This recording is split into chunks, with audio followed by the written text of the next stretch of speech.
So then, you guys have a pretty run center. I'd love to hear a little bit about some of the stuff that's working for you today. You guys are pretty popular out there. You've run a pretty high volume center.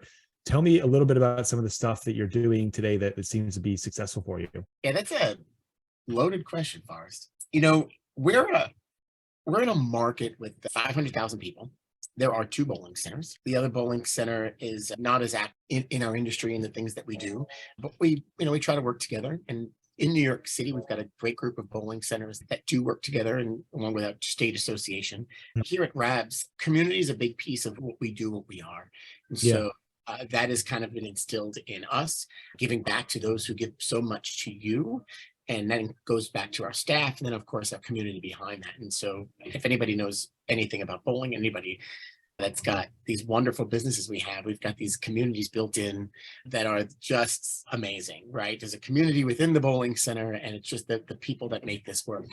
And Right. so here at RABS, youth bowling is important for us. That community base population, we still do have a large league population. So large percentage of our business still is league play, which has changed, right? So for all of us has changed and looks very different today. And it does for us.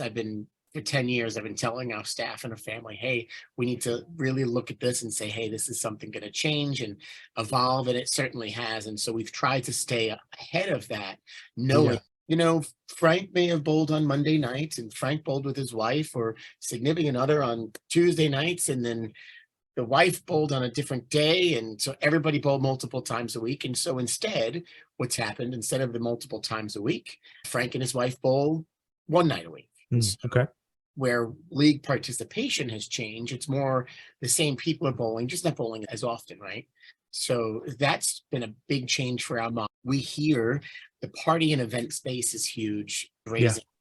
And it's interesting because of the community that you have, you've got this great facility to do fundraising. And it's always been a big part of our business as well. So you look at what your availability is and who you want to serve and when you can serve, and you open that up to multiple opportunities. I've challenged our staff. I've pushed them a little too hard sometimes, but in a good way. We have all this space, right? 42,000 square feet of space, 48 Wow. lanes of inventory, right? A bar, kitchen space, all these tables, but you can't look at it. We're just selling bowling. We're selling Right. events. So Yeah. in our lounge, we can do X, Y, and Z. So for example, we had Dead Time, a poker league came to us and said, hey, we're looking for a place to play. Absolutely. Bar's not being used. We could still use this great space. You go play, use that space. We have a a table hockey league that plays once a month. Hmm. But again, we're using the space for other things to drive revenue and traffic. Right. I can't tell you how many people come in and just want to rent the space without bowling. Great, wonderful. We've got meeting space. So really looking at your total footprint, saying, wow, what else can I do in this space other than is that traditional bowling space? I like that. That's been one of the things that we've been charged with over and over. We recently released out our kitchen operation. And so we took that over a year and a half ago. And we bought a restaurant in the middle of the pandemic, right? Which has been fantastic. You have to be in charge of your own destiny and your customer experience. And so that was one of the pieces of the puzzle that we were willing to say to somebody else, hey, you operate this, let's work together. And we had a great partnership. But over time, I need to be in charge of that experience when customers walk through the door. Right. So we've been focusing a lot on food. And I tell you, it's totally changed the experience of when people come in. Yeah. So building on that as well. So how do you take what we all do? We love to eat, we love to drink and hang out. How do you take all of that and mix it up? So all of these little pieces of the puzzle kind of really make this wonderful place thrive and work. And I tell you, the pandemic has taught all of us amazing things, good and bad. So we have a list of the COVID keepers, the things that we're continuing to do as a result of learning through the pandemic. And then there are those that, thank God, they're gone. And so here we're going to move forward.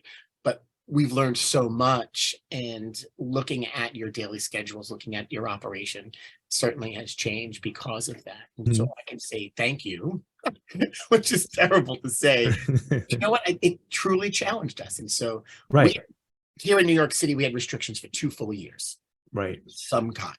And we're still catching up, very lucky with government funding. But at the same time, wow, we're catching up, trying to figure this out, pushing us even more to look at how do we continue to drive new revenue and new business and wanting people to have more and come back. So Right.